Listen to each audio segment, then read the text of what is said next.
Hi everyone, once again good afternoon and hope you will be fine. मैं Sunil sir आप सबका खैर मकदम करता हूँ Ramendra the art of understanding educational platform के जीएस फाउंडेशन क्लास में हम पॉलिटी की क्लास लेने जा रहे हैं। कॉन्स्टिट्यूशन ऑफ इंडिया चल रहा है, उसमें हमने इंस्टीट्यूशंस स्टार्ट किया हुआ है। इंस्टीट्यूशंस में कल हमने पढ़ा था जुडिशियरी सिस्टम और आज की बारी है दी पार्लियामेंट, संसद। तो आइए इस पे बात करें। तो फर्स्ट ऑफ ऑल हमें एक चीज़ साथ लेके चलना है हमेशा, पेज नंबर। ये पेज 1 है और हमारा जो तारीख है आज ये है 16 नवंबर 2022 और ये जीएस फाउंडेशन की क्लास है। इस क्लास में हम पढ़ रहे हैं पॉलिटी,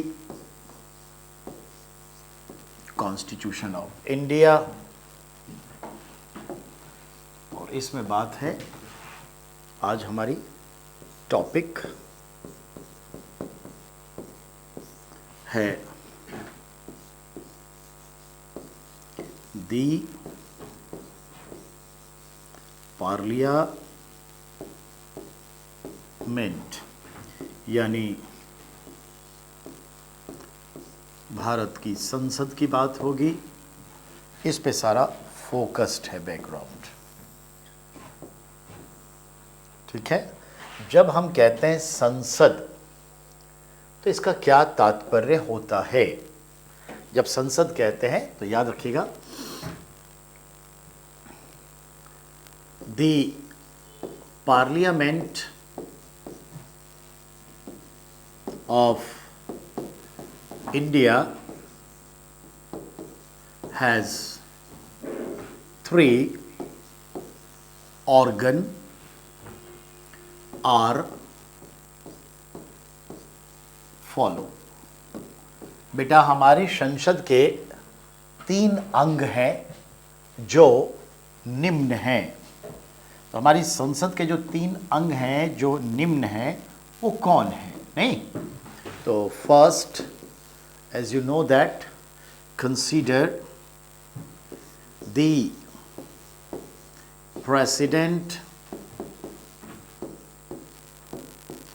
ऑफ इंडिया,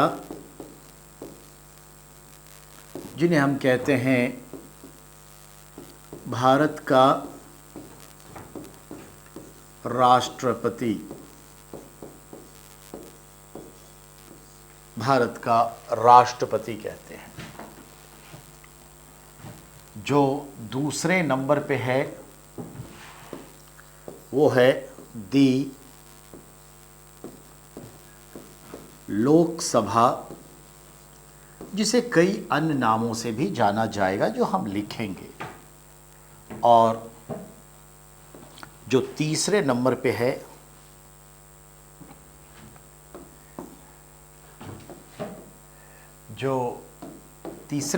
है राज्यसभा।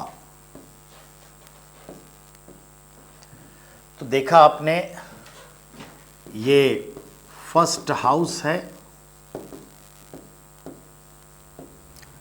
और ये सेकेंड हाउस है। तो याद रखिएगा हमारी पार्लियामेंट बाई कैमरल है, यानी 2 सदनीय है। हमारी पार्लियामेंट क्या है? 2 सदनीय है। तो ध्यान में रखने की चीज़ है कि जो हमारी पार्लियामेंट है ना, ये तीनों मिल करके भारत की संसद का निर्माण करती है। तो भारत कभी भी सवाल पूछे, भारत की जो संसद है वह उसके कितने अंग हैं? 3। तीनों अंग मैंने सामने लिख दिए। अब अगला सवाल उठता है कि भारत की संसद के जो 3 अंग हैं वो कौन कौन सी है, ये है। अब अगला सवाल है कि भारत की संसद जो है एक सदनीय है या द्विसदनीय। देखिए हाउस कितने हैं, दो, तो दो सदनीय है। बाई कैमरल, बाई मतलब दो होता है, बाई कैमरल दो सदनीय है। तो ठीक है, याद रखिएगा। तो प्रेसिडेंट सिर्फ एक व्यक्ति नहीं होते, पूरी संस्था होती है ये तीनों। अब आइए, अब आपके मन में एक सवाल आएगा, वो सवाल का जवाब हम यहां लिख रहे हैं, ठीक है। वो क्या, याद रखिएगा, नोट आप सब भी लिखिए, बहुत हाईलाइटेड क्वेश्चन है। The central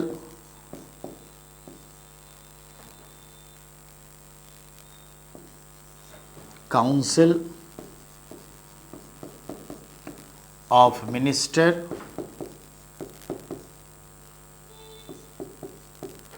means government actually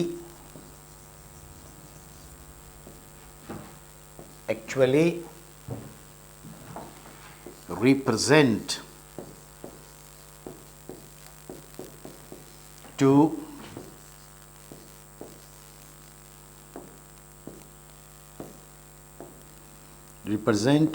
to President of India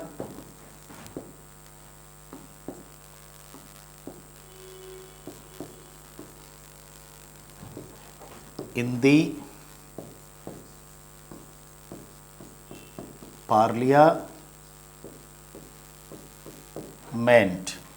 देखा बेटा, आपसे बार बार पूछता है कि भारत की संसद में राष्ट्रपति तो हमेशा नहीं बैठते, लोकसभा के सदस्य होते हैं, राज्यसभा के सदस्य बैठते हैं, सदन की कार्रवाई में भाग लेते हैं। राष्ट्रपति तो साल में एक बार आते हैं, या कभी ज़रूरत पड़ी तो ज्वाइंट सिटिंग बुला करके तब वो आते हैं। ज़्यादा से ज़्यादा साल में 2 बार ही हो सकते हैं, एक बार कंपलसरी आते हैं। तो सर जब संसद के 3 अंग हैं तो वो क्यों नहीं कंटिन्यू यहाँ मौजूद होते हैं। तो जनाब, राष्ट्रपति के प्रतिनिधि के तौर पर ये जो सरकार है, केंद्र सरकार, संघ सरकार, जिसे आप संघीय मंत्री परिषद इंग्लिश में क्या यूनियन काउंसिल ऑफ मिनिस्टर या सेंट्रल काउंसिल ऑफ मिनिस्टर कहते हैं, यानी मंत्री परिषद, वह राष्ट्रपति का ही प्रतिनिधित्व कर रहा होता है। तो आ गए ना, तीनों मौजूद होते ना तीनों, ये याद रखिएगा। तो एक पॉइंट तो हो गई, संसद है क्या, कानून बनाने वाली संस्था, नहीं। तो ये भी हम लोग जान गए कि संसद है क्या,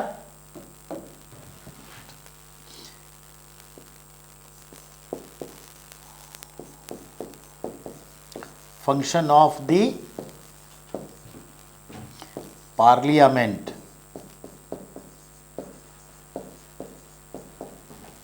is to make laws। तो बेटा ये कानून बनाने वाली संस्था है। यहां तक तो आपकी समझ में बात आ गई होगी, मैं मान के चलता हूं। क्यों? तो हम अगले पेज पर चलेंगे, आपका रिएक्शन चाहिए, हाँ या नहीं, समझे और लिख लिए तो हम अगले पेज पे चलेंगे। Quick now.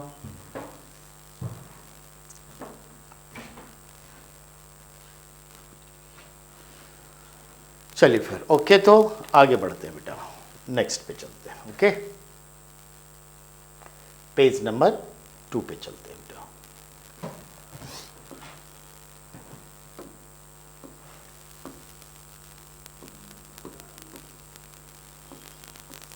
अब पेज नंबर 2 पे हम लोग क्या पढ़ेंगे, तो हम लोग ये पढ़ने जा रहे हैं। देखिए क्या पढ़ते हैं। अब चूंकि 3 अंग हैं ये समझ गए, तो हम सबसे पहला अंग उठाते हैं, ठीक है। और पहले अंग के तहत हम बात करेंगे दी लोकसभा।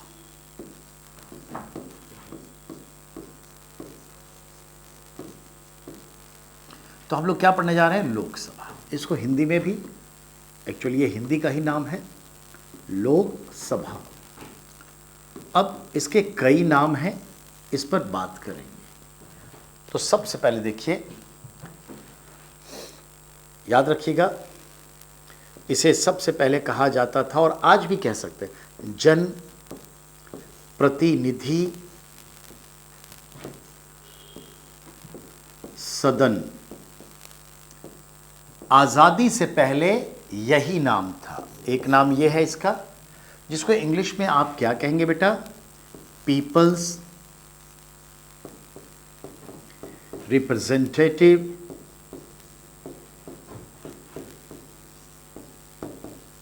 हाउस। जनप्रतिनिधि, जनता के प्रतिनिधि। जनता के प्रतिनिधि कहाँ बैठते हैं? वो वाला घर, वो हाउस। दूसरा, इसी का दूसरा नाम, ठीक है, क्या क्या है? तो इसी को आप कहते हैं बेटा फर्स्ट हाउस। तो हिंदी में क्या कहेंगे? प्रथम सदन। बिल्कुल सही जवाब। फिर इसका एक तीसरा नाम है बेटा, क्या ये प्रथम सदन है? हाँ, लोअर हाउस। इसका अर्थ क्या हुआ? निम्न सदन। इसका एक चौथा नाम लेंगे,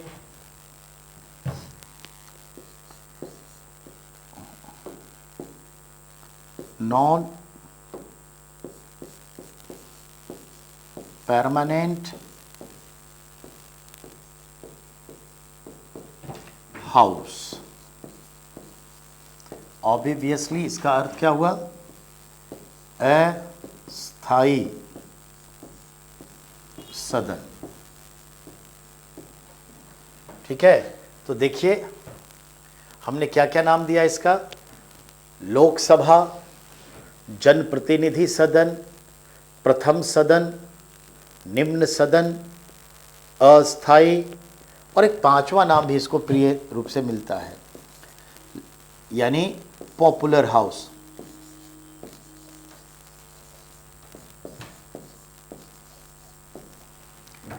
ठीक है, पॉपुलर हाउस यानी बेटा लोकप्रिय सदन। आपने देखा ये सारे नाम किसके हैं? ये सभी नाम बेटा लोकसभा के हैं। तो आपने देखा लोकसभा कितने नामों से जाना जाता है, इन सब नाम के पीछे क्या मतलब, तो ध्यान देंगे। लोक मतलब जनता की सभा, उन्हीं के तो प्रतिनिधि बैठते हैं, जनता के प्रतिनिधि बैठते हैं, पीपल्स रिप्रेजेंटेटिव। फर्स्ट हाउस क्यों? क्योंकि बेटा ये राज्यसभा को सेकंड हाउस कहते हैं। लोअर हाउस क्यों? क्योंकि राज्यसभा को अपर हाउस कहते हैं। नॉन परमानेंट हाउस क्यों? क्योंकि ये 5 साल के लिए ही होता है, बिकॉज टर्म कितना है? 5 ईयर्स, 5 साल का टर्म होता है, इसीलिए। पॉपुलर हाउस क्यों? क्योंकि इसमें जनता के लोकप्रिय नेता होते हैं, जनता के लोकप्रिय नेता होते हैं। तो देखो बेटा ये 5 नाम हैं। अब यही हम कंपेयर करेंगे। तो राज्यसभा के क्या क्या नाम हैं? नहीं, राज्यसभा के क्या क्या नाम हैं? तो आइए, जैसे आपने लोकसभा देखा, अब राज्यसभा की बात करें। तो दी राज्यसभा। अब दी राज्यसभा जो है, एक्चुअली ये हिंदी नाम ही है, राज्यसभा। अब इसके भी अदर नेम है बेटा, जैसे अभी इसका देखा, इसके कितने सारे नाम हैं। तो देखिए यहां जनता के प्रतिनिधि है ना, तो यहां पे है क्या? स्टेट, ठीक है, स्टेट्स रिप्रेजेंटेटिव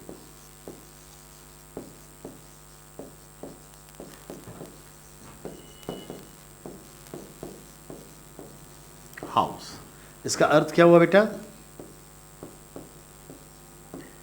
राज्यों की प्रतिनिधि सदन। देखा, वहां जनता से चुनकर आने वाले नेता हैं, यहां राज्य की तरफ से चुनकर भेजा गया है। दूसरा नाम, इसे फर्स्ट हाउस मिला तो उसको क्या कहेंगे? सेकेंड।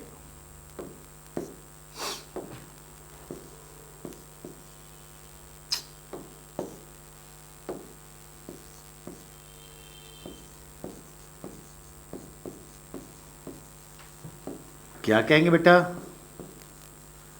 द्वितीय सदन। बेटा लोअर हाउस तो ये क्या हो गया? अपर हाउस, यानी उच्च सदन। अब यहां क्या है? नॉन परमानेंट, तो यहां क्या हो जाएगा? परमानेंट।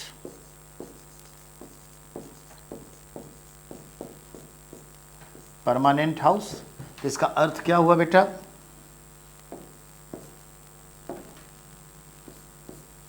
यानी स्थायी सदन। क्यों? मेंबर्स के काल 6 वर्ष हैं, सदन तो परमानेंट है। अब पांचवें पे देखिए, पॉपुलर हाउस है, तो ये पॉपुलर हाउस है नहीं, इसको एडवाइजरी हाउस भी कहते हैं, सो कॉल्ड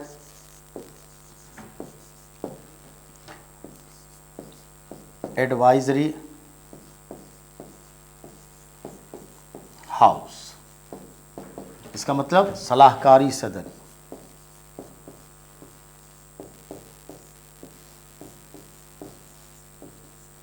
क्या इसका कोई और नाम भी है? हाँ, छठे लेवल पे इसका एक और नाम है बेटा, इसको कहते हैं the house of scholars.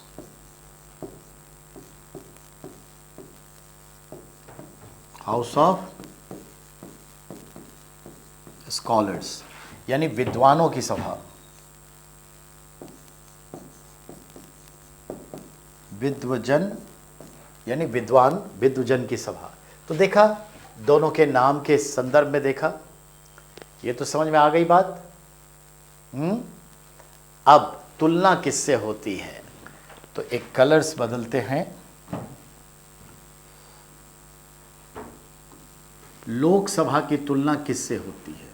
Compare.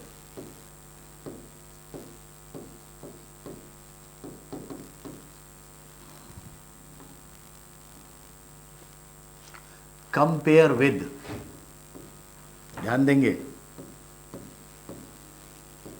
House of Commons. House of Commons कहां है? लंदन में, ठीक है। और house of representative, house of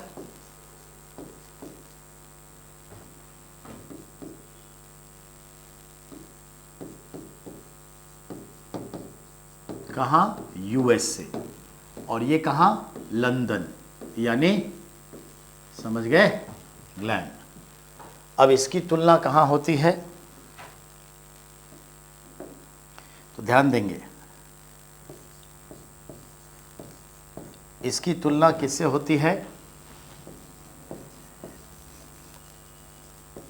England के हाउस ऑफ लॉर्ड्स और यूएसए के सीनेट से होती है। तो देखा बेटा, तुलना भी हो गई। समझ में आ गई बात? हाँ, थोड़ा सा इसको हम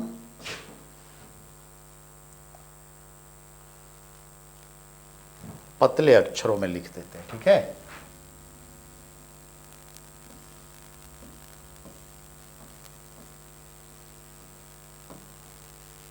आइए,